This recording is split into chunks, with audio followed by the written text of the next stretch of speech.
അമരചുംബികളായ കെട്ടിടങ്ങളും സുന്ദര മന്ദിരങ്ങളുമുള്ള നമ്മുടെ നാട്ടിന്റെ യഥാർത്ഥ ഭംഗി ആസ്വദിക്കുവാൻ മഴക്കാലമിങ്ങ് എത്തണം.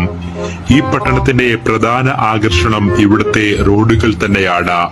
ഒരേ സമയം വാഹനയാത്രക്കാർക്കും മത്സ്യകൃഷിക്ക് അനുയോജ്യമായ രീതിയിലുമാണ് ഈ റോഡുകളുടെ എല്ലാം നിർമ്മിതി. കേരളം എന്തൊരു മാറ്റമാണ് ഈ മാറിയിരിക്കുന്നത്. വെള്ളക്കെട്ടിനെ കുറിച്ച് പഠിക്കുവാൻ വേണ്ടി തിരുവനന്തപുരം മുതൽ കാസർഗോഡ് വരെ അധികാരികൾ ഉടൻ തന്നെ ട്രെയിൻ യാത്ര നടത്തുമത്രേ.